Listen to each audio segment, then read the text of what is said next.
Let's go. Oh my lord. Okay. So we've got. This is gonna be a fucking. Oh my shit. Okay. Right. Oh, look at that. I can draw. Don't know how I get rid of that now that I've drawn it. But anyway, right.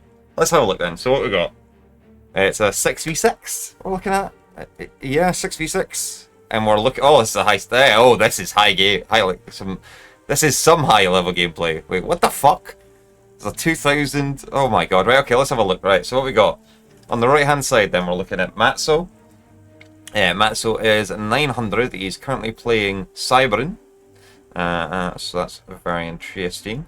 Then we've got Mustard, who is playing UEF. That's not UEF. That's not UEF whiskey. No, he's also Cyberin whiskey. Fuck's sake. And then we've got the UEF guy in the back of Ager, yeah. And then we've got Camp Keck, my god, who's playing Seraphim, by the looks of it, yeah, Seraphim. And we have Furkotya, who's also playing UEF. And we've got Babel, who I've heard of Babel. I have definitely heard of Babel. And he is currently playing Aeon. He is the only Aeon on his team. So there's one Aeon, one Seraphim, two UEF, and two Cyberin on the right hand side team.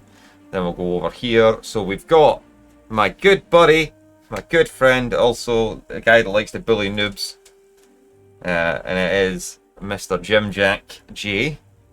And he is currently rocking the Cyberin in what looks to be black. I am not colorblind. And we've got Aprocrita, Jesus Christ, who is playing the Aeon class as well. He's in the back. TJ Coops, definitely have heard of him as well, and he's UEF. We've then got Jamie Killer, who also I know as well, and he's currently on Cyberin too. And then we've got in the back, we've got War Daddy on a Seraphim com, and we've got Hatschi on Aeon com as well. So what we're looking at the moment, we've got quite a sizable map. There isn't any reclaim on this map. I've got a feeling that JimJack may have made this map. I have a feeling that this is a JimJack map because any map, although sorry, no, it can't be a JimJack map. There is too many mexes on the map. There is too many mexes on the map. So it's definitely not a JimJack map. It's too many mexes for a JimJack map. All right, what we're looking at here at the moment. So we've obviously got C in the middle. It's going to be, looks like it's going to be a major Navy fight. Although I can see there'll be a couple of column walks on this as well. Obviously, we're looking at the back player here of Hatschi. It's probably going to be going air, or is going to be going air. He's in the air slot, as is Camp on the back. So that's absolutely fine. We're looking at Ager, who could be either second air or playing second navy, as in tier 2 navy. And that would be the same for War Daddy on the right, on the left hand side as well. Well, let's have a look and see what we're doing here today, what's happening today. So let's have a look at it. Alright, so we're going to have a quick look. We're just going to slow it.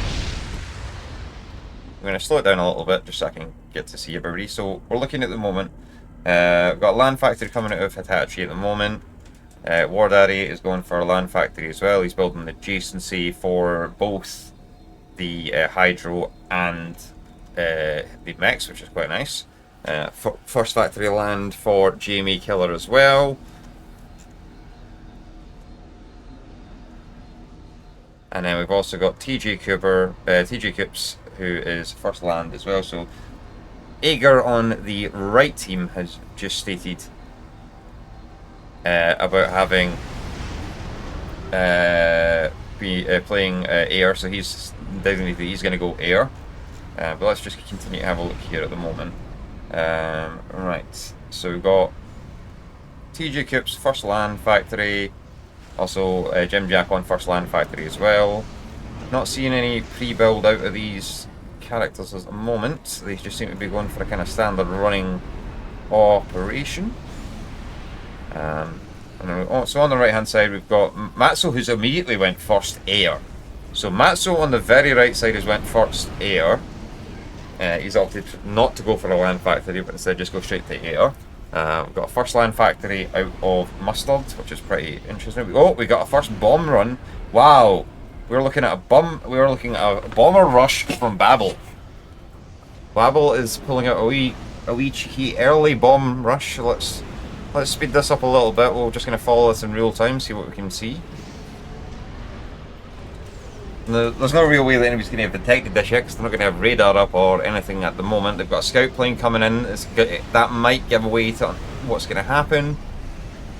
Let me just make sure we're... Oh, is it going to land? Wonder where it's bombing?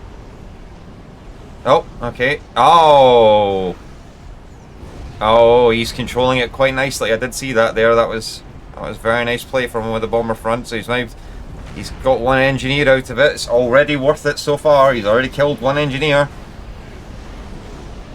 which is pretty damn nice. Hex versus Havoc in air. It's going to be epic. Okay, your navy spot. Oh. Alright, okay, he's now okay, this bomber has now got he's literally killed 3 trucks, 3 engineers there. This is freaking nice from this truck at them, this bomber right now. Okay, so there is AA units coming out now from our main man of TJ, but then the bomber's now moved off and it's now trying to bomb JimJack's stuff instead. JimJack's is going mad for a power rush here, as we can just see. He's spamming up a serious shit ton of power. He's obviously going to be focusing very heavy on the navy front, and he's trying to give himself as much power for that as possible. I think that bomber has officially died. Let me just see if it has or not. Oh, I don't see it anymore, so yeah, it looks like it has died. Alright, so that bomber did get a good few engineer kills though, so that will delay TJ by a little bit. I don't think it'll delay him too much, but it might give him enough to slow him down for a little bit. Right. So just get back to it. So we've got Apo has built a land factory. He's got his second land on his side. He's also majorly building power as well. So we've obviously got second navy and third navy out from TJ here. So he's going 2 navy factories, and as we can see from Hatschi, he is looking to just go air in the back. And we've got War Daddy on the right flank here, who is currently looking to go heavy into the navy as well, and also Jamie Killer is already in navy for 2 navy factories too. Meanwhile, while that was going on, Matzo has been quite aggressively dropping engineers into the water to start getting the expanses going. He's immediately capturing a lot of these mexes that are kicking around here, which is really good to see. Because he's really basically just opening himself up to get as much as he can out of the game for that. How are you doing? So he's not even managed to continue to capture all of his internal mexes before he did that, so he immediately just pushed for an expanse out the way, which is really, really good to see from that point. But he really should be capitalizing on all of his mexes before worrying too much about what's going out there. Alright, so if we have a look here, Camp is opting to not do a whole lot. He's AFK with his comm in base, not sure what that is in regards to. He's definitely just sitting very quietly in the back there. We've got 2 navy factories out from Matzo here, so 2 navy factories on the right. We've got a main navy factory from Mustard, and his comms immediately helping him with that. We've got a bomber taken out. Oh, the bomber's now outside. So Jamie's created 1 bomber. He's also got a sub, and he's also got a Trident class frigate in the water. So these are now going to start causing a bit of mayhem. But there is also a sub coming out from Matzo. This could be very interesting. We've got another sub out from Furk, as well as a frigate already out for Mustard. But Mustard is taking some damage there because he's going straight into a sub, which is not what you want to see when you're dealing with that kind of stuff there. But let me have a look back here just real quick. Alright, so Comp's just going straight for trying to get as much of his mixes up as possible, but he's literally not really done much else. We've got second and third navy factories are out for Furk, which is very nice to see. He's also ecoing up very nicely. Oh my god, Jamie Killer with the aggressive comm. He's reclaiming the sub right there. He's reclaiming on the sub from that, which is very interesting to see. He's literally went straight in with his comm. He's being very aggressive with his comm, pushing forward. Jamie does like to be quite aggressive with his comm from what I've seen of his gameplay. We've got a number of subs out from our resident TJ. He seems to have recovered from that little setback when he got killed, got a couple of his engineers killed from the bombings. We've got another bomb run incoming from Comp. So Comp's obviously built a air factory and he's been getting some bombers out from it, which is very, very interesting as well. Alright, so we're looking here just now. We've got so lucky enough that bomber has taken, oh, it didn't actually take any damage. There was shots fired from the frigate, but that bomber has not taken a single hit on that at the moment. So where is that bomber going to go? That bomber is kind of hovering around the Navy factories, and it looks like it's now going to move to bomb the power grid. It did not get a bomb off. Nope, it did not get a bomb off. It got taken out by interceptors. Right. Again, we've got Jamie being incredibly aggressive here. He's just sitting there reclaiming continuously on these subs that are trying to push forward. You can obviously see that Jamie's out with the Navy. You've also got our main man, War Daddy, has now got into the Navy as well. He's got a couple of frigates out there for it too, so he's starting to push with them. And there is some very interesting drops of engineers from Matzo again. Just really liking these NG drops that he's trying to pull off. But he has kind of ran into a number of subs and frigates there. So those engineers are literally just cannon fodder right there. That's just fed some mass over to Jamie, which he will be loving if he gets a hold of it. So as we can see, so Camp at the back here, he's ecoing up. He's got mostly tier 2 mixes by this point. We've also can see the same coming from Furk. And we can see that Babel at the moment is kind of more focused on just trying to get units out as quickly as he can, although he doesn't actually have that many units, so I'm not really sure where Babel's kind of funds are actually going, because he's not really upgrading mixes at the moment. He does have a serious amount of build power. Oh, he's currently he's assisting build power because we've just seen here that our main buddy at the moment, Mustard, has actually got T2 out.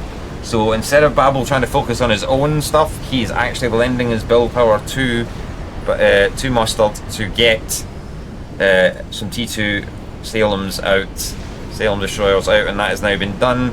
Do we have any action like that on this side? We're seeing 4 T1 naval factories from TJ Coops, which I wouldn't necessarily think is a good thing. Maybe 1 or 2 spamming out units with a ton of build power on it is what you want, but I don't think that necessarily is the right step. We can see though that we do have Aprocrita having managed to get himself a tier 2 Navy factory down, so there is T2 Navy on the left side as well, which is very good to see. Now if we have a look just a bit more, we're going to just try and get a bit more of an understanding. So we've got a T2 air factory out from War Daddy, so tier 2 Navy from T2 air from War Daddy, and a very, very well done and very on time Hatschi has got a T3 air factory. So T3 air is up at the moment, which could be an advantage here. We're looking at, yeah, there's only T2 air on the right side, on both sides in fact. So there's only tier 2 air from both teams, from both air players on the right. However, there is, for whatever reason, there does seem to be more focus on 2 air on the right hand side, whereas majority of the left hand side of the game is focusing on being more navy orientated. There is T2 air coming out from Apple. There is definitely T2 air coming out from Apple, but again, it seems to be more one designated air player, whereas Apple is kind of doing a mix of air and navy, getting himself a couple of navy factories out from there. Now we've got a big group of tier 1 units here, some frigates, some submarines, some attack subs, but there is also quite a big push coming in regards to it. Actually, sorry, no, never mind, that's not a push, that's TJ and JimJack have both got quite a sizable tier 1 navy. But there is 2 destroyer Salems. I think they have just recognised that. There is pings going on. So there could very well be that they are discovering that that is coming. So there's a cruiser and a destroyer, sorry, my apologies. There is a Siren class cruiser and a Salem in the water at the moment. And it does look to be, if we have a look here just now, that there is more destroyers on the way. We're also looking at Babel has now got T2 Navy as well. Jamie is aggressively taking out Matzo here. Matzo is no longer in Navy slot. Matzo has been taken out of said Navy slot.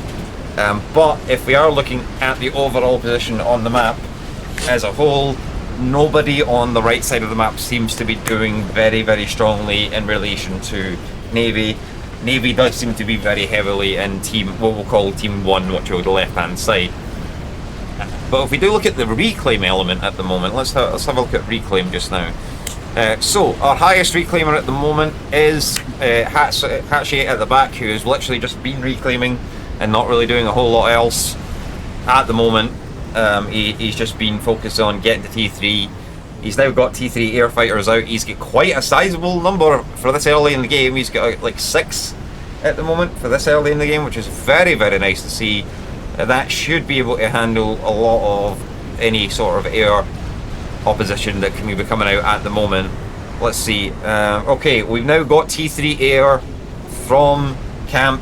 Camp has now got T3 air, so that is in full play, whereas the man that did say he was going air, which was Ager, who is still sitting on T2, so he's not doing too great in that front. Jamie is still sitting very aggressively with his comm, very aggressive in regards to that. Still very much just saying, I don't give 2 shits about your units, I own the water and my comm's gonna sit here, is kind of what he's getting at. Very aggressive play there. We've got more Salems coming out. So Babel has actually opted to stop building anything here at the moment. He's not building any T2 units just now. I think that may be because Babel is currently having some issues. No, he doesn't appear to be having any issues, so I don't really know why he stopped building at the moment.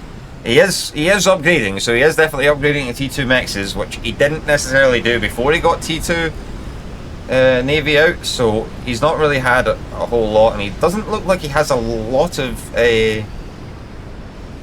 power. He does have a T2 power gen up, a T2P gen up, so he does have that. But yeah, if we're looking at this from a Navy point of view, you've got Jamie Keller there with the Red Forces, very much holding his own in the north side of the map. You've got a good conjunction of units from JimJack, and also from TJ Coops. This is quite a sizable force with a couple of T2 units sprinkled in there as well. We've got a T2 destroyer, an Exodus class destroyer coming out from Apo there, so that's very good. But yeah, some sizable numbers here. So obviously the main man in this game at the moment would be either War Daddy or Frick, as they are both the highest rated players in this game. They're definitely showing to be the bigger dudes in this, but I haven't really seen much from them yet. Haven't really seen a whole lot of what's been happening. Oh, okay, right, so I see this here. War Daddy is opting to go straight for tier 3.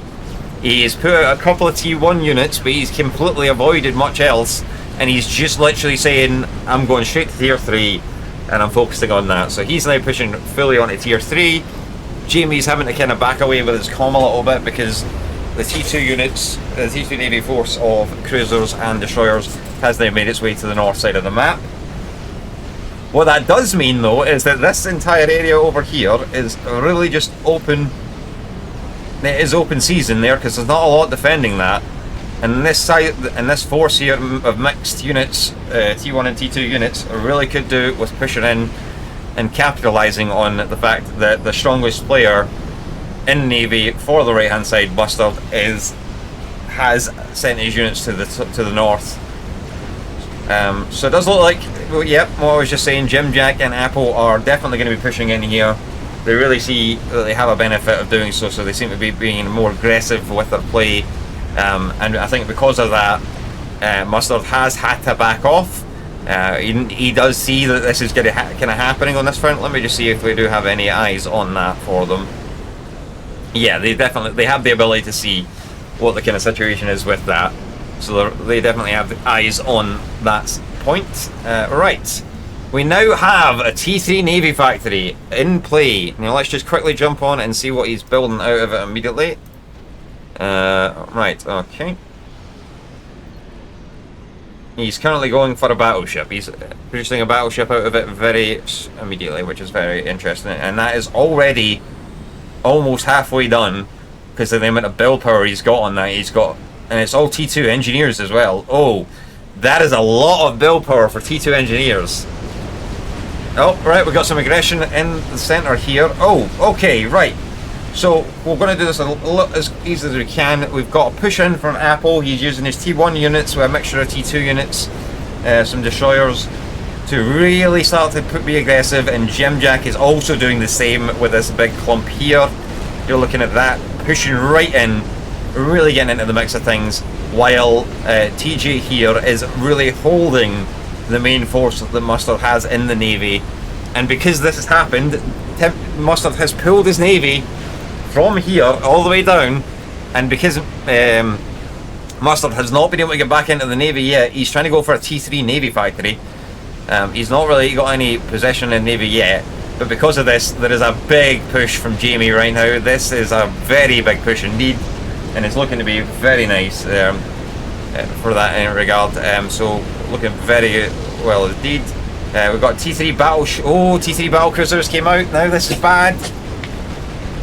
So right, this is looking very bad indeed now, because that is going to be making mincemeat of these units, although it is already at half health.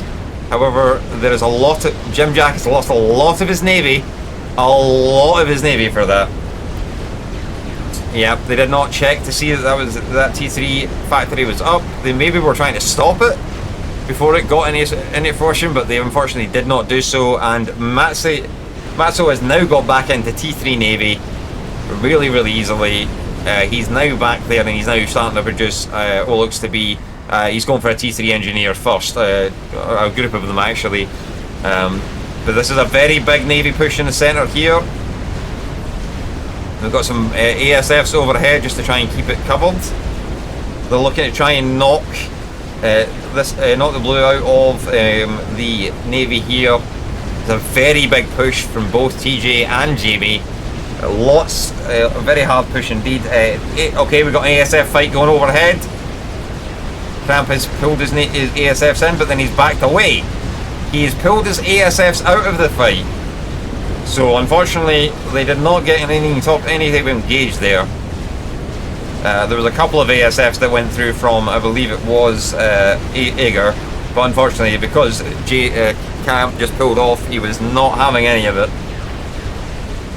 Right, this is a lot of Navy forces, but TJ has lost a lot of his Navy in this fight. TJ has lost a lot of his Navy, and he's now having to pull out with what remains. They are not going to be able to break the hold on this area right here.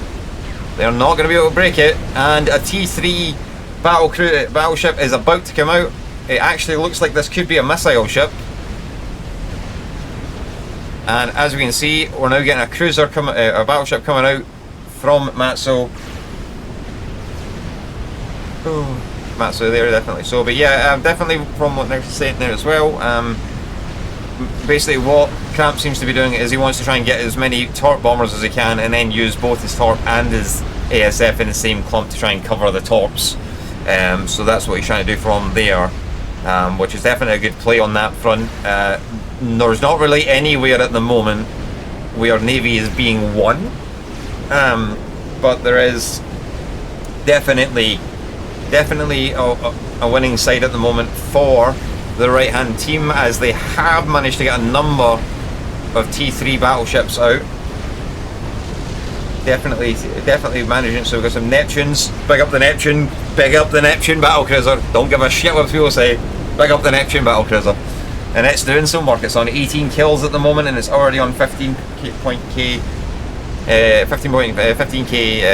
veterancy already. It's just absolutely mincing through things, which is very, very nice. Fucking Neptunes. Right, okay, torp bombers are now clearing out the T2 Navy. T2 Navy coming from War Dogs is getting muddled, but he does have a T3 battleship in play. And a T3 battleship from Matzo is about to be finished as well. A T3 battleship has just came out from our big lad Babel. So we're definitely seeing a lot more T3 Navy coming into play at the moment. And from what I can see, the only person on what we say Team 1 side to have T3 Navy is indeed War Daddy. He might have saw this coming. He does have 2 battleships out in play. He does 2 battleships in force. And if we just quickly have a check of the numbers of ASFs that we're looking at here. 81 ASFs, right. Let's have a wee check of the main man here. 71 ASFs. Right, so we're looking at a big difference here in ASF numbers, although there is 2 air players to the 1 air player, so that is going to be a problem for Hatschi if he does engage. Definitely in that instance he's going to have a bit of an issue there if he's not careful. But yeah, as you can see, War Daddy is scorching ahead on mass income at the moment. He is on nearly 400 a tick compared to everybody else. Matzo is really struggling. He's only on 64, and he's trying to get a T3 battleship out. Jamie is really trying to stop that from happening, but he's not really got a lot to stop it. It is looking like it's going to come out.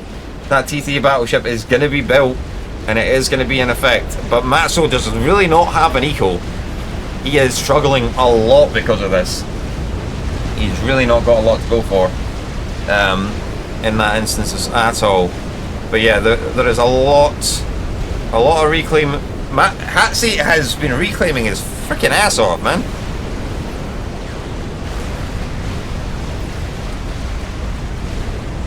Yeah, Matzo really does not have the eco to sustain what he is doing at all.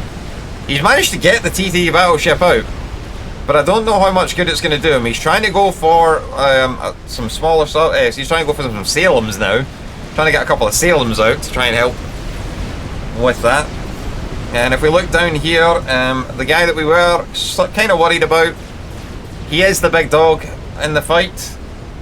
And we're looking, he's now got 2 T3 Navy factories up. He's also going for some Atlantises. He's got 3 potential Atlantises on the build path at the moment. And War Dogs at the moment is really keeping his team in the fight, because his Team 1 does not have T3 Navy in any element except for War Dog. And War Dog is keeping his team in the fight at this time with these T3 battleships that he's got. He's got a good few T3 battleships. He's also got some cruisers out as well. And he's even got this counterintelligence boat. And honestly, it is proven to be quite an interesting fight here indeed. Because again, if we look here, so what I'm seeing is the Team 1 is pushed a lot in Navy, and then they made a very bad attack attempt, and it did not pay off. And because it did not pay off, they're kind of really not having a lot to play with at the moment. But Team 2, which is this team here, they have actually got a lot of reclaim. They have been reclaiming a ton compared to Team 1. Team 1's reclaim seems to really be all in the air slot, and unfortunately, other than a good sizable amount of ASFs, we are not seeing a whole lot else coming from all of that reclaim. War Daddy is the only one that seems to have capitalised on it as much as he can and has managed to really get a good number of T3 battleships out, and he is causing some mayhem with them. There is a lot of firepower coming in. Yeah, there was a reclaim transport drops coming from Team 2, but Team 1 definitely were not doing any of that. Jamie did have a number of chances to get a lot of reclaim, but unfortunately he did not do so. Look at all of that reclaim. Like, literally, there is so much reclaim in that circle alone. There is 14k reclaim, 15k reclaim. Just honest to God. But yeah, so there was an air fight going on here. And, oh. Yeah, this is 2v1 air. 2v1 air has just shown why it is winning. So Hatschi has literally done only air, but he is the only person that has T3 air in his team, and because he's the only person with that T3 air, he is really fucking struggling. Really struggling. The engage wasn't great, but again, it's just proving the points of it at the moment. There is an attempt to build a Tempest, an experimental battleship. That battleship is basically a moving fucking platform with big guns on it that cause a lot of fucking damage. But it does take a lot to build it. As you can see there, it's 60,000 health. That's a lot to get done. And I don't know, like, there is enough T3 battleships here that shouldn't happen. This should not get finished.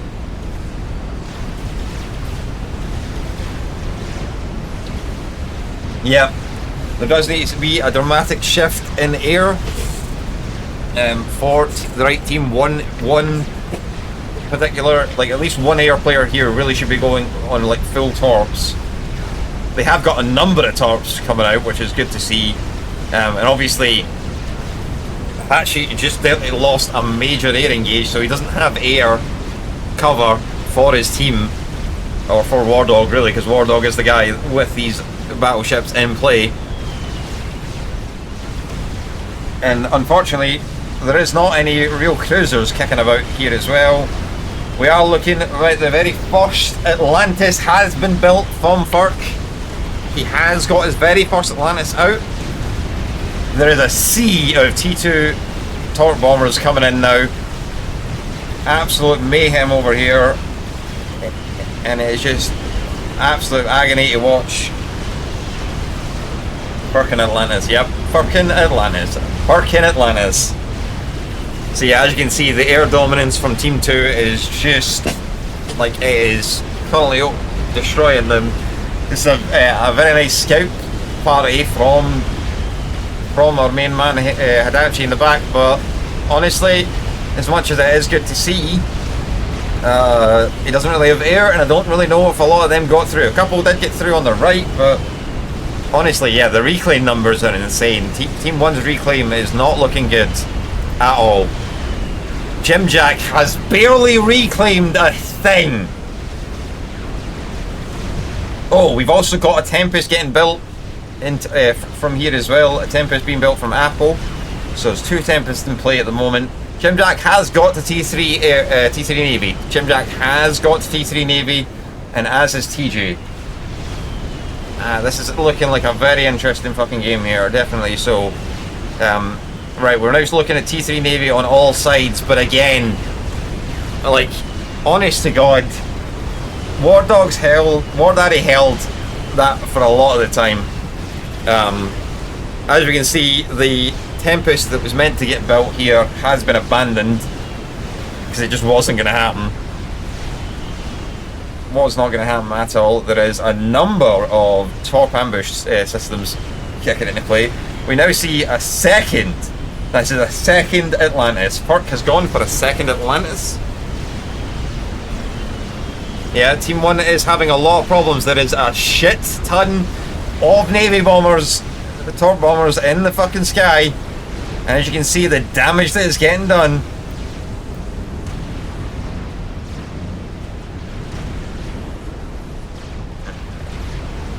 It is absolutely crazy. You tried to But yeah, look at the amount of reclaim.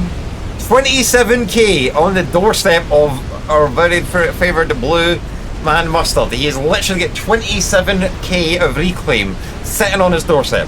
Whereas if you look on the other team, Team 1 does not have any reclaim. They have to go hunting for it. Oh! JimJack just lost his Navy factory.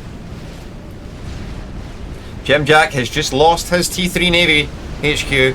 That has just been obliterated. Hatschi is trying to recover his ASFs, but he cannot engage. Hatschi has lost so much at the moment. And there is now 3. There is now 4. There is now 4. Oh my god, Furk! What are you doing? You crazy man! He's just going fucking Atlantis daft! He's got 3 Atlantises. No, give me that. There's 4 Atlantises in play. Oh, leave me alone. I'm not here to pronounce things correctly, you prick. He's got 4 Atlantises in play and he's looking to build another, like, what is that, 7, 8? Jesus Christ. He's getting them up so fast. He's building them so quick. Like, I don't know what they can do. I do not know what Team 1 can do to this, because he has already got 5 Atlantises in the water. And he's just building more. Like, I do not know what can happen here. The Tempest on on Team 1 side has been abandoned as well. So there's no Tempest from Team 1, no Tempest from Team 2. Both have been abandoned. There is now a major Navy engage. I'm going to try and stay a bit zoomed out on this because I want to try and get as much of it in as I can. Camp did a great job of taking out the T3 Navy on the left side of the map, as well as killing that Tempest. He is really, really homing in with these torps. Really doing a good job. There is a lot of units here. A lot of units from War Dogs and a lot of units from TJ. Well, a bit less from TJ. But again, there is a number of Atlantis cruisers, Atlantis carriers, just in the fucking way, causing mayhem. And they are literally causing a fucking riot right now. And in come the torp bombers. The torp bombers are just literally, that is open season. Nobody has SMD from what I can see. I don't have the icon of changes appearance. No, you'll probably need to give me that at a later stage, but I do not see any SMD at the moment anyway, from the regular icons. This is a lot of factories coming out from Hatschi. Hatschi, there you go, I said it right, fuck off you prick. But yeah, no SMD. We do not see any SMD at all. Even our main man Jamie has not got any SMD either. But yeah, look at this, look at the fight. There is a lot of ships dying. A lot of ships are dying right now. We're looking at a number of Atlantis carriers just causing fucking problems, man. And again, he's just spamming these out. Furk is not having any fucking issues spamming these out. And look at that air cover, man. That air cover. What is the Hatschi sitting on here just now? 110. 110. He's got 110 ASFs. War Daddy is begging for assistance. He is begging for assistance against these torps, man. Absolute begging for this assistance to come into play. War Daddy is spamming the pings, but look, here comes the investment. Is it going to be enough? Has he got enough? He's not engaging his full force. Hatschi is not engaging his full force. Hatschi is not engaging his full force of ASFs. He wants to really try and catch them out if he can. But then again, Camp is just like, fuck it, I'll just make you run away. But has Camp overcommitted? Camp might have overcommitted here. Camp might have overcommitted. He has lost a lot of air. Camp has just lost a shit ton of ASFs to that fight. Oh my god. And because of that, Camp is now about to lose a shit ton of torps. Oh my god. Right, one player on Team 2 has literally just lost a massive amount of ASFs. We might be looking at a comeback here from Hatschi. We'll see what happens. He's got 150. He is in full swing on ASF production. Not literally a minute ago, he had 110. He is now at 155. He is spamming these out faster than he can get them fucking killed at this rate. But yeah, we are looking at a serious engage. These Atlantices are still in play, but the air cover is gone. So Jamie and War Dog are just pushing back in, and you can see TJ is like, I'm going to stand my ground and lose my battleships. So TJ is just continuing the fight on that front. Alright, let's get back to observing on a full. Alright, so currently air advantage is back in the hands of Hatschi with that really, really well played engage. He baited in Camp, and Camp fell for it big time. Camp did literally fall for it in a massive way. Wait! Holy shit! Right, hold on a second. Camp has handed his entire base over to Mustard. Mustard has been given Camp's entire base. Unless Camp died. Did Camp die? I haven't seen Camp die. Did Camp die? I don't see Camp's comm, but I don't see... But Camp is also not shown as dead. The fuck?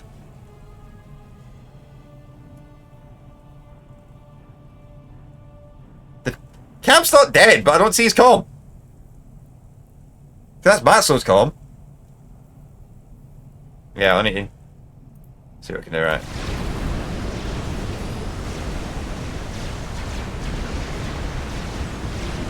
Wait, what the fuck? He is dead. Yeah, Camp is dead. I think. Yeah, Camp is dead. Yeah, Camp is dead. Camp is dead. That is really weird, because he's not got any units. But he's not shown as actually being dead. What the fuck?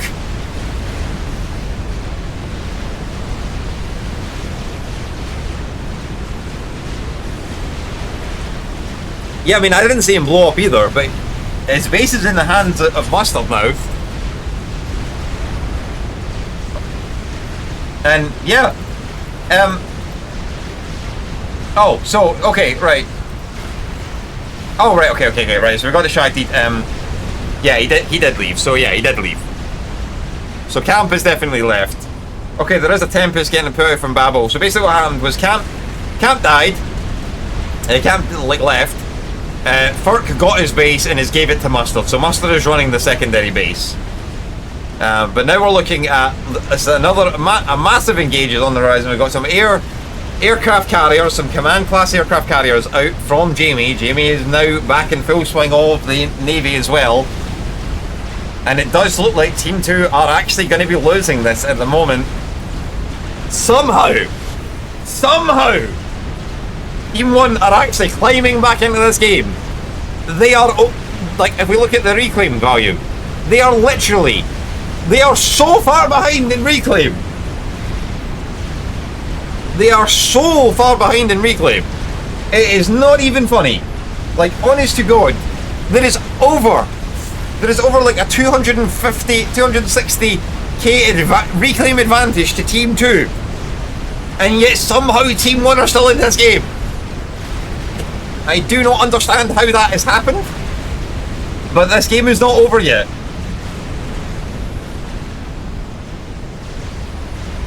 It's more than a Paragon / Eivor in mass, FIA, 22k.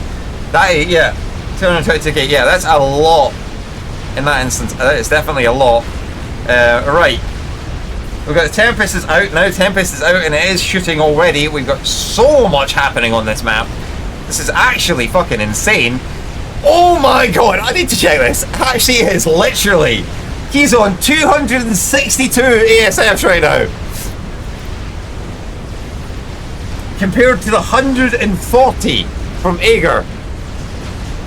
And we are not really seeing any production coming out in a major stain stint from Mustard here. He's got 112. I don't know. Not a lot. Not a lot. Not a lot on that front. Someone just needs to tell us SAU and could have killed Hatschi Air Grid, but only Sarah player decided to throw ASF and leave. Yeah, there was definitely a big throw of the ASF. Alright, we've got a second Tempest in play now. I do like a Tempest, I really do. Like, that is a really cool ship. That is a really cool experimental battleship. Kind of reminds me of something from Metal Gear Solid, really. But yeah, right, we're now seeing major pushes here. Right, Jamie has now started to get some of the reclaim. Jamie has now started to get some of the reclaim in this game. But if we look, right, so Jamie is at 12k reclaim at the moment. JimJack has stepped it up. He's up to 24k reclaim now. He has stepped it up. He's starting to get a lot more of the reclaim on the go. Definitely starting to get there, but again, look at Furk. Look at Furk, man. 109,000 reclaim. And then you've also got Mustard on 104,000 reclaim. That is a dramatic difference. We've also got some T3 SACUs in play, but they are RAS ACUs. They are not Rambos, so I don't really know why they're so ahead in the front. Maybe they're just being used to cause mayhem or whatever might want to be done in that regard. But yeah, there is a lot happening here. We've obviously got a couple of ACUs hiding in this little pond area here. That is the usual play. We do see Jamie pushing on right side. He is doing his best to try and knock this T3 Navy factory, Navy HQ out, but unfortunately he is losing a number of ships to it. This T2 bomber run might not do a whole lot because it's too far away, and there is cruisers, there is carriers, sorry. So there's a lot of air cover at the moment, and that is a number of torps dying there with not a lot being done for it. There is a huge Navy battle in the centre here. Absolutely huge. Right, so if we quickly go on to Furk, I want to see how many he's got. What are we looking at here? He's got 6 in play there. Is that 6 in total? Let's just double check. Yep, he has 6 in total. Oh my god, that air. That ASF air. And there's the torp bombs. There's the torp bombs. Torp bombs inbound. And let's just get a quickly zoom. Boom, boom, boom. Lots of damage getting done. Look at those torps flying in. Oh, that battleship is taking a beating. That battleship is dead. That Atlantis is dead. Oh. Solo's easy up. Oh, they're T3. Sorry. Yep, you made a mistake. Sorry. T3 torp bombs. Because again, when you play Aeon, you do get T3 torp bombs. I did know about that because again, there is only one faction I believe that gets T3 torps, and it is Aeon. So Aeon Air is very effective when you've got a Navy front and you can do something like that. But that is a lot of torp bombs and T3 torps for that shit. A lot of Solaces there. So we've got some very interesting engage here. There is now a... Whoa! Oh! Oh! Right, so just because I did kind of miss it, didn't really mean to miss it, but I did kind of miss it. There was, so with what he did with the T3 bombers, is T3,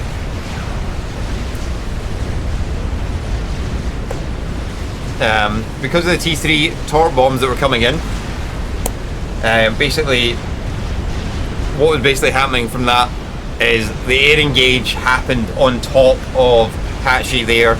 And if we now look at Hatschi, he has actually had his ASF production gutted. He has lost a lot of ASFs. Was it worth it? It did do a lot of damage. We did see a lot of things getting taken out in the Navy front. But again, we're still at a kind of a standstill here just now. Team 1 on the north side of the Navy, the north side of the sea. Team 2 on the south side of the sea. There really isn't a massive difference at the moment. But we do see that Team 1 over here is losing a lot of ground to Team 2. They are trying to get some torp bombers into play to deal with this, but that experimental battleship is going to go down from the looks of it. The experimental battleship for the Tempest is already firing in as well. We see a lot of damage coming in from that too. That thing is not done any damage. It's not even finished. It's almost finished, but it's not finished yet. So it's not even gotten up yet, and it's already almost dead. But as you can see, we're just literally mirroring it at this point. We've got this on the left-hand side, and we now see a Kefir class aircraft carrier coming out from our main dude Apple, who's trying his best. Yeah, we are. This is actually going incredibly slow. It's not -3 as Matzo says. It is -1, but yeah, it's definitely going slow. We see a shit ton of torp bombs again, but Jamie has cleared Matzo out of the navy. Matzo is officially out of navy in that area.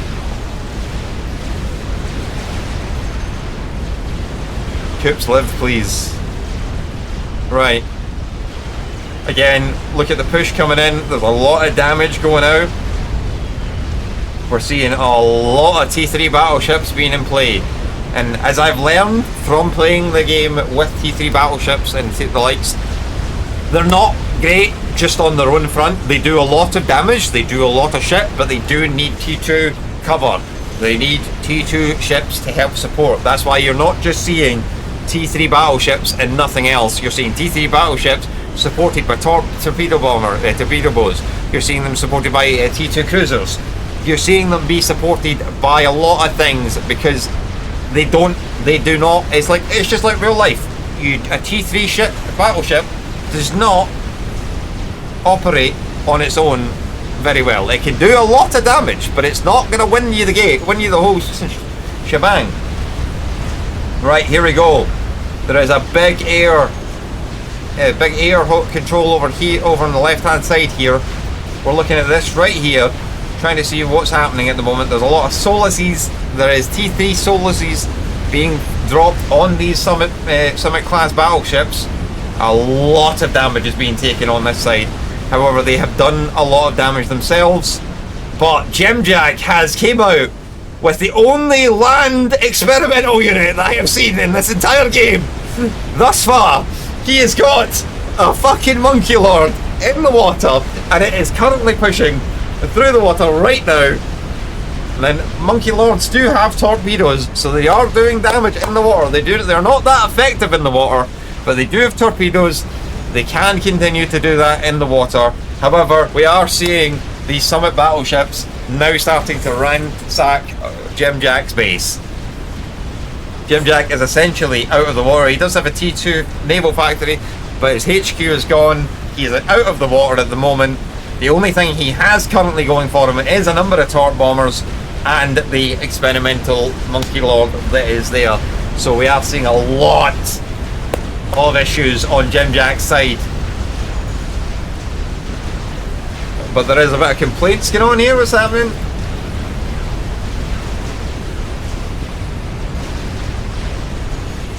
Right, so there's a lot of arguing going on in the teams.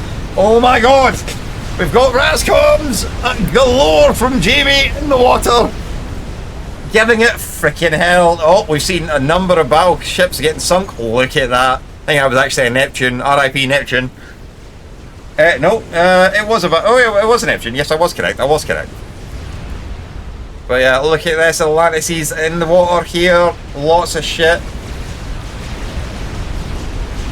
But yeah, there's a big fight going on here right now. There's a lot of things happening. Again, we've got action on the left side. We've got Jamie and War Daddy on the right side, still pushing forward. But the gap is not closing on the reclaim at all. Yes, Team 1 are picking it up. They are at 230,000 reclaim at this point. But Team 2, they are literally sitting at 480,000 reclaim. And if you look, it's sitting on Mustard, it's sitting on Furk, it's sitting on Babel, it's sitting on some of their biggest players. It is sitting on their biggest players, never mind some. It is sitting on their biggest players. It does look like Matzo is giving up. He's given his base to Babel, to Mustard, and said that he's just going to chill. So he's sitting back with his comm and 2 Rascoms, and he's just going to chill. He's gave his base away, passed his eco over Mustard, and going for there. Let's see how people are doing on the storage, on the actual income side of things. Right. Wow. I don't think I've seen that before. Furk is on nearly 1,000 income of mass a tick. That is actually insane. Right. What have we got happening over here? Let me try. So, that, we can look at a big air engage. There could be a big air engage happening here. Hatschi has managed to reclaim a lot of his air grid once again. He lost a lot of it, but he is back in play. It does not look like there is a big, huge advantage here, especially with the way that they're gripping that. But Hatschi does seem to be just allowing them to take out these bombers. However, he's going in for the engage. He's going in. He's going in. Oh, they've turned. It's bad. It's bad. This is a good engage. Oh my god. This is a good engage from Hatschi. Hatschi has taken out a ton of them so far. Must have made a very big mistake. Must have run away. I think he's now trying to re-engage. But oh my god. We've just seen a number of ASFs die from Aegir there. Aegir lost nearly his entire fleet. And honest to god, Hatschi lost fuck all. Hatschi is still fighting. He is now destroying the ASFs of Mustard here. Mustard is losing a number of ASFs, and he's not really gaining much of an advantage here at all. This is a fucking bloodbath of ASFs right now. These are just dying. Absolute dying. I'm not even trying to say the Isian name that is for these. The Krona ASF fighters are killing a lot, but he has suffered heavy casualties. But then again, we've got JimJack in the fray now. We've got Apo in the fray with TT ASFs. You don't get any other type of ASFs, so ignore that. This is looking like an absolute shit show. Right, that is a big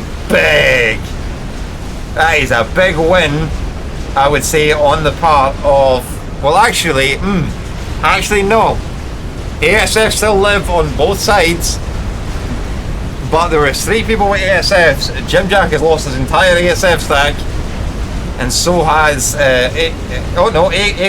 Apo's still got a few bits kicking about. But yeah, we are looking at major engages here. There is a number of Tempests in play now. These are actually just insane right now. Number of Tempests in play, and they are causing all sorts of havoc. There is so many Atlantices in play. Like, but here we go again. They are the soulless bombers, man. These torp bombers are causing absolute mayhem. But Jamie Killer is the one that's doing the most damage right now. He has got a 1.65 kill ratio right now. Like, honest to god, Jamie is absolutely slaughtering. He is right up there with Furk. JimJack and Apo have not really done much at the moment. Like, literally everybody on Team 2 has done some level of damage except for Matzo. But you're looking at JimJack and Apo both being really low down. War Daddy and Jimmy are literally holding the fray at this time. They are doing a great job at holding the line. And as you can see, TJ's went, fuck you, I've had enough of this shit. I'm going to build a shit ton of T3 and air. But here's the issue. He's built a ton of T3 and air. He hasn't built any TMD. So his T3 and air is just getting fucking missiled to death. Which is not what you want to see. Not what you want to see at all. But yeah, this Navy fight is absolutely insane. There is so many battleships out, so many torp bombs. Like this is just absolute mayhem right here. But again, we look at the difference in the reclaim. Team 2 need 554k. They are literally nearly double the fucking reclaim of Team 1. They are literally nearly double the reclaim of Team 1. How Team 1 are still surviving in this game, I don't understand, because they must be starving for mass right now. They are, like, look at the difference. Furt has spent his entire fucking mass. We've got JimJack sitting on 11k. We've got Apo sitting on 29k. They are not spending this income. They are literally not spending this income. This is not going well for the team. And now we just look at it. There is so many. Furk is just literally pouring the lead. There's a lot of shields from team 2. Sorry, team 1, sorry. There are a lot of shields from team 1. If we look here, like, just look at that there. Look at the amount of shields. Oh my god. Hatschi has covered his entire base in shields. His entire base is fully shielded. And yet, I don't think I see a single SMD in Hatschi's base. Which means that even though he's got all these shields, one nuke and he's fucking gone. His entire base would be wiped out if you just go nuke even once. Oh, and let me see. I don't even see anything from our other main dude, War Daddy, who is shown to be one of the better ones. But he does not have any SMD. Right. Jamie has SMD. He has 2 loaded in the chamber. Okay. But TJ does not. TJ has now started to realise that he does need to make sure he has TMD because he's getting fucking destroyed. However, now he's getting hit by battleships, so TMD doesn't fucking matter. He does, so, okay, so he does have nuke defense, however, he's only got 1 in the chamber. Let's have a quick check on JimJack here. What are we getting? JimJack has got nuke defense and he's got 2 in the chamber. But, right, Apo does not have nuke defense. Right, Apo does not have nuke defense. I'm not too upset about that. He is only 800 and he is playing in a very high stakes game. But if we look over here, oh my god, the damage that has been done to Ager's base is insane. He built a satellite, right? Okay, Ager no longer exists in this game. He needs to be deleted. He no longer exists in this game. He built a fucking satellite. He built 2 fucking satellites. He just deserves to be murdered. In game, of course. Like, you don't build satellites. It's just not done. He does have SMD though. He's got 5 in the chamber. He is not getting he's not getting nuked anytime soon. I know I'm taking this a bit away from the action for a little bit. I understand that. I am just trying to have a look at the bases, because we really haven't done that. Mustard is losing what was left of Matzo's base. It is getting wrecked. And we can see Matzo is just trying to build whatever he can after having given his base away. Now, does Mustard have any SMD in this area? Monkey incoming. Let me have a look there. Let's just check on that.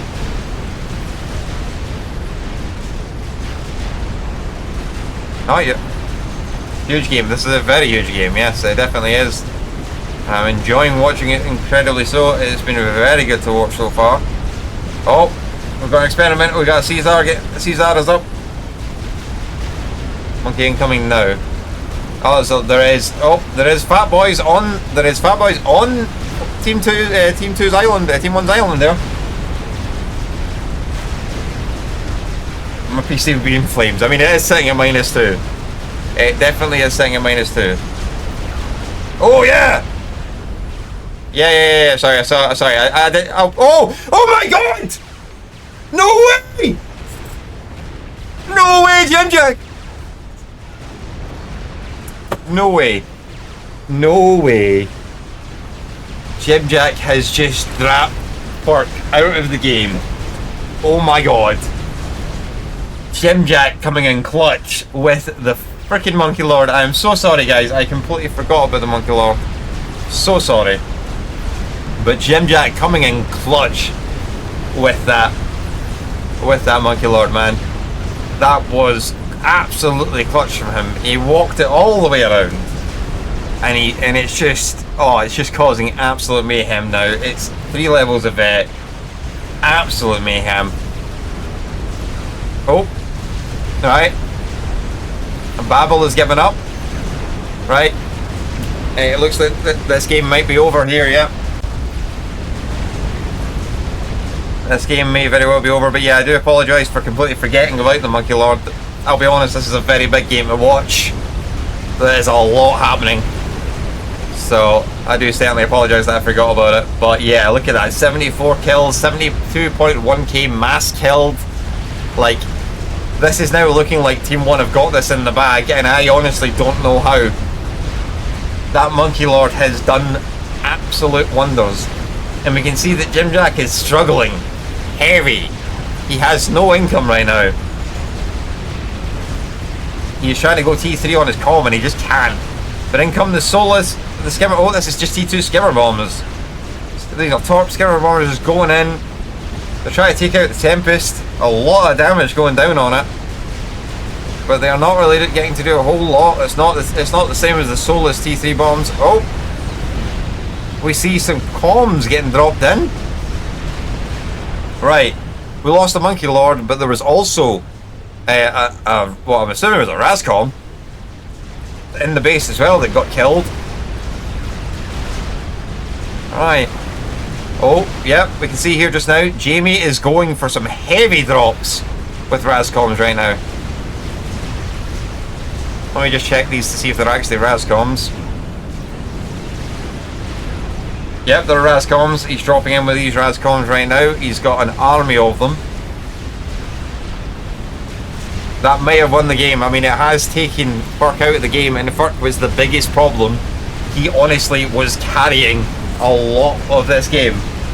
He was doing a heck of a job. And his mass income alone was astronomical, man. Right, one Tempest has died.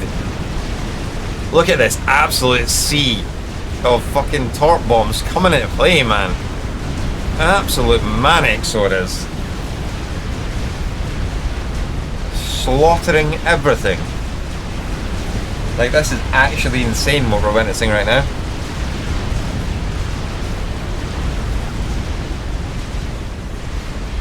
But yeah, alright. That is a lot of T2 bombers, but again, they're not going to do anywhere near the same as the Soluses. And they're getting taken out quite heavily, actually. They're not really getting to do a lot of damage at all. So it's not really worth it in that front. But must be pulling his hair out right now, because he has a lot of bases to manage. It's not really like he can just hand it over to A-Girl or Matzo, because unfortunately the two of them are really not capable of playing this game to this level right now. They're low level players. This is getting to the high level gameplay that you really need to be seeing to kind of pull this out of the bag. But yeah, so there were some gunships in the center there. They've just been absolutely annihilated from the ASF production of Hatschi. But yeah, air dominance is definitely in favour of Team 1 right now. So just honestly, it is absolute mayhem. Now, hats off to Furk. He did die, but he's still in the game. He's still trying to help his team out. He's still trying to give them advice, to give them opinions. Like some people, like Cramp and Babel, have literally control K and left. But Furk is still trying to see if he can help Mustard get at least a little bit of a grip back on this game. I don't know if he can, because he's got to micro a lot. He's got a lot of things to deal with here. This is a very big game. Like, honest to God, he's got a lot of push coming in from Jamie. Jamie's just built an experimental. Jamie's now got a megalith, and he's building a second megalith. And that megalith is going to start walking on land. That's just going to start causing major issues. It's going in already. And it's already raking havoc. There's a ton of T3 engineers that just bit the dust. I must say, Ager, for all that he's being outgunned and outmatched in this game, he is doing a very good job of holding in. Like, he is playing against some very heavy boys, and he is doing a very good job of staying in the game. He is not giving anything away. He's got a nuke. He has a nuke up. He's got a nuke up. Where is his nuke? I mean, I didn't like him because he built sats, but they're dead, so it doesn't really matter. Right, where is his nuke? Where's his nuke? Right, he's got nuke defense. I don't see him having a nuke launcher. What? Okay. I don't see him having a nuke launcher, unless maybe he's done it through comm. He's definitely got nuke defense, but I don't see him having a nuke launcher. Oh, yes, no, he does have a nuke launcher. He's decided that he's building it out of the shield base. He's decided to build it very exposed, just sitting there. Okay, it's an interesting idea. I mean, maybe it's safer than having it there. Oh, we've got the experimental aircraft. The Caesar is overhead trying to kill this megalith here, which is a very, very interesting play. Here comes the ASF engage, but oh, wait a minute. Has Hatschi has he actually stopped producing ASFs, or did he lose a lot of them? Because he's not going to be able to take that. He really is not going to be able to take that fight. He's losing a lot of ASFs in that fight right now. That is a brutal engagement from him. He's getting just absolutely ransacked there from a very few number of ASFs because he's turned away. He just can't engage on that fight. And the Caesar is just overhead, causing mayhem in the back lines at the moment. This megalith is still alive. It's still alive. It hasn't vetted yet. It's still alive though, and it is now pushing into our good man Agar's base there. It is going to be causing a number of issues for him very shortly. He's got a nuke in the chamber. Okay, he has a nuke. Can he get it off before that megalith starts hitting? It depends when he's going to send it. Now, just because you know how a game works, like a game like this, these are the obvious spots to put your car. So it's definitely not a bad target to nuke these to obviously get killed with bombs. However, unfortunately doing that is literally just going to hand bases over, so he's probably better using the nukes to actually take out bases rather than bombs. It's just not going to be worthwhile.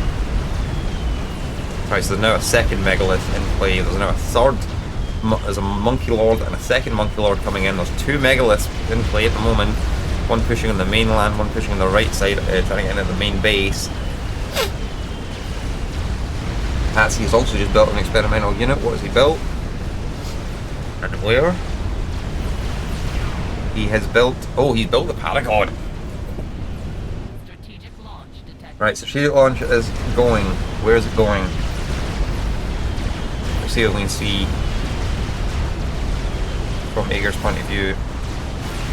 No, okay, we don't see it at the moment where it's launching though. Right, let's keep an eye on this. I want to see where this lands, if it's going to hit, because he's nuked the wrong person. They have it covered.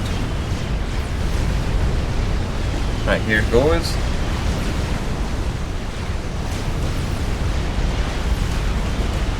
It is going through it.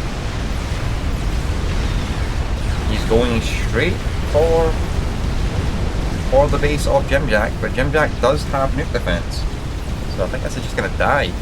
Yep, it's been taken out immediately. Yep, that nuke did not do anything, unfortunately. It has been taken out immediately. Yeah, I'm a bit confused on this, to be honest, because this is probably just down to a lack of experience from Agar's point of view. He has a 900, so he's not like a high tier player. But he should have scouted. He did ask if there was any nuke targets. He really should have been able to scout and see that JimJack had defense, because to be honest, he could have frickin' nuked over here and probably did a very good job of nuking this, because there is not... I still don't see any S&D here. Like, honest to God, you could have nuked this man and probably taken him out of the game. Oh my God, Hatschi has built the Paragon, so he's literally giving all of his eco over to War Daddy. That is insane. That is insane. He is giving all of his eco over to War Daddy, and he's now building an experimental missile launcher. But again, right. Hatschi, you are an awesome player, buddy, from what I'm watching. You are doing absolutely phenomenal in this game. You really are. But I'm going to say this just now. Get some fucking SMD, you prick. I'm not even kidding. Like, one SMT to your base, one nuke to your base, and it's just gone, bro. You've built so much shields, so many things, and like, this is all just gonna die. Oh, he's also building a Scathus. Okay, so we do have a Scathus coming out as well. Right, sorry, let me get back to the action. I'm watching that a bit too much. Alright, so this is just a continued battle. It does look like, however, Team 1 are winning it. But again, that might not be the case. We've still got these. So, only one Megalith and one Monkey Lord now. on this side. They're pushing in. There's also a Monkey Lord getting pushed in from there as well. Right. So we're definitely seeing a big difference here in units right now. Right. Experimental unit has been built. What was the experimental unit? He's building two missile launchers. Oh my god, he's building 2 missile launchers, building a Paragon. Pretty sure I saw what he was building. Yeah, oh no, his scatter's not built yet. Just on the floor.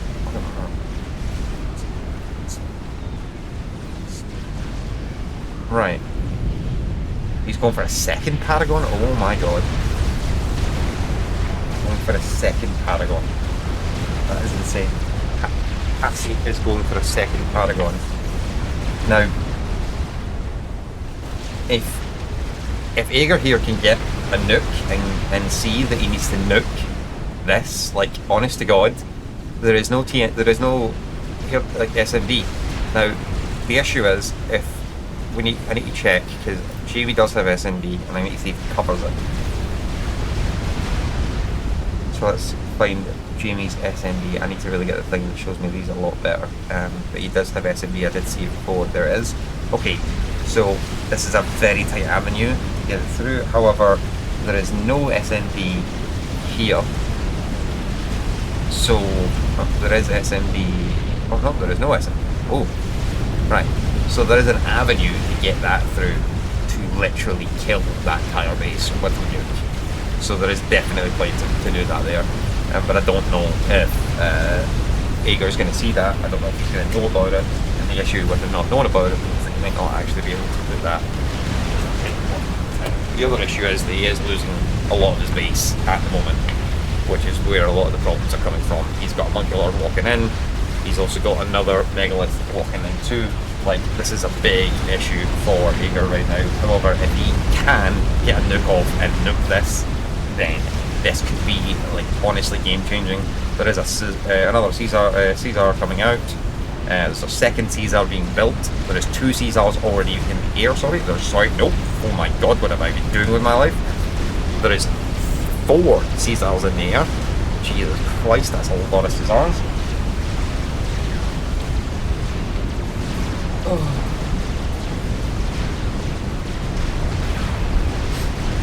But yeah, Jamie has wiped the floor with this now, so literally losing out on so much. He's got 1 nuke in the chamber. Is he going to fire it? He needs to use it now. He's running out of anything that he can possibly do.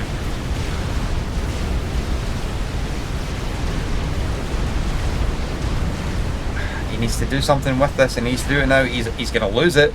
He needs to fire this nuke. He needs to fire it now. He's going to lose that nuke launcher. He needs to fire it. He's done it. Right, is he sending it in the right place? Because, like, I want to see this hit. Like, Hatschi is playing a blinder of a game, but he's not got any SMD. Where is this going? Where is this nuke going? Is he actually nuking here? He is. He's nuking here. He's nuking this location. Oh, Jesus, he's nuking this. I don't think that's worth it at all, really. No, that's not worth it at all. Why are you nuking that? That's a waste of a nuke, man, and he's now lost it. It's now dead. Right, that he just wasted a nuke. Jesus.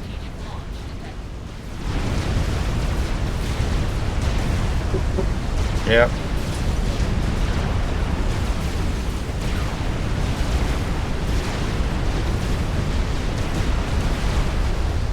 Right, okay, now we've got a nuke coming out again. Oh, he's got the experimental. Oh! But he's the only one left. Probably thinking there's no way he can win these. It should. This really should have SM. Honestly, it really should. Like, I'm not gonna lie. It really should. There is no excuse for this. Like, I don't care how good you are at the game and how good you're doing. Literally, no excuse for not having SM. Oh, wait a minute. blind. He does have SND. He does have SND. He built it at the very front of his base. Oh my god. Okay, he built it at the very front of his base. Fair enough. But yeah, it's GG. Alright, GG.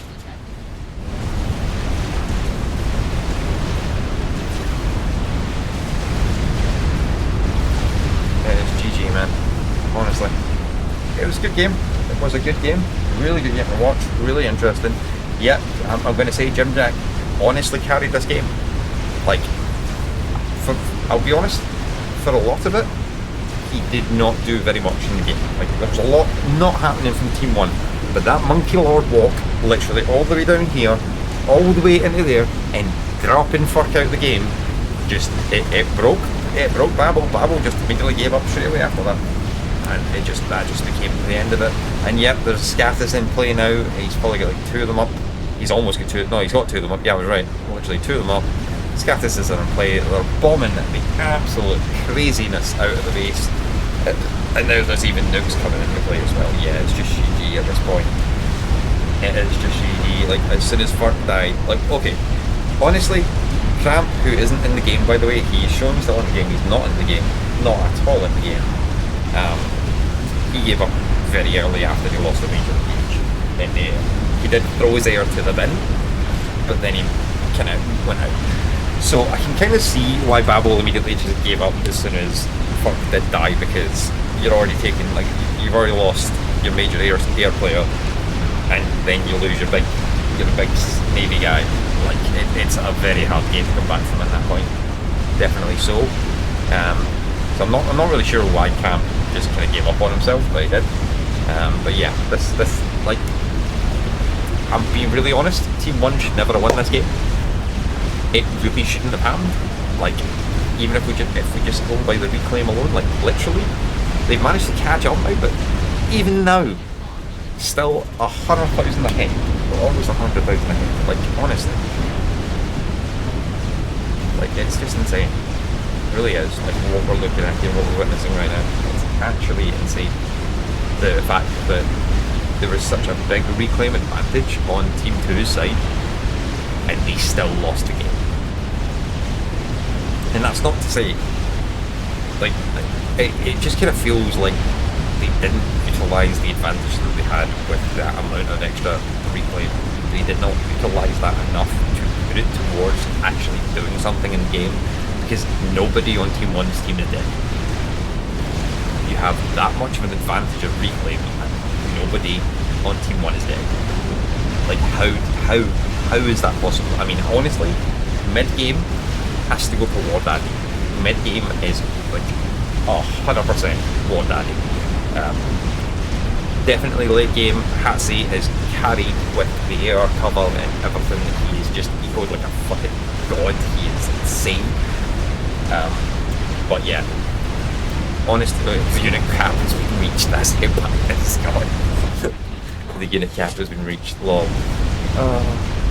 But yeah, honestly, man, like, War Daddy carried the mid game, actually carried the late game, but the biggest man and my good friend, my buddy, my man, JimJack. You are a beautiful bastard, honest to God. Because if it wasn't for you, your team would not have won this game. Like, you're one Monkey Lord that walked from your base all the way down to Furk's base and fucking killed him. And I almost missed it, so thank you very much to chat for calling that out again for me. I really do appreciate that. I almost missed it, but you literally, honest to Christ, your fucking gameplay of sending that down there, that was peak. That literally saved your entire team's game. Like, not even kidding. Your entire team won the game just on that alone. Like, that was a snipe. That was a snipe and a half that was exactly what needed to happen, because you sniped the correct guy. It was amazing. So, but this was a really, really fun game to watch. Thank you very much to Muzz for suggesting it to me. Greatly appreciated. If anybody does have any games that they do want me to watch or anything like that, you can send me over the replay. You can either do that by jumping in my Discord and follow me on there, or if you get it to one of the other dudes that's available, if you like know Nick's or anything like that and you want to send it across to him for me to have a look at and review, then by all means I'll happily do that. I'm not very good. I've only just started like casting things over a little bit. I'm very rusty in that element, but I do, I will take any feedback from anybody that wants to give any feedback on that. Very much appreciated. Definitely so. I have no issue taking feedback on, because again, I'm happy to learn and get better at casting what I'm doing. Definitely so. But I do think this was a cracking game. There was a lot happening, so it was very hard to kind of focus on everything at the one time. I kind of left the Navy battle a little bit because it did start to get in a bit of stalemate a lot of the time. There wasn't really a whole lot happening for a lot of the time. It was just a lot of back and forth in the centre, so I was trying to find other bits on the map that were happening quite nicely there. But yeah, really, really good. Thank you very much for letting me do the casting on that there.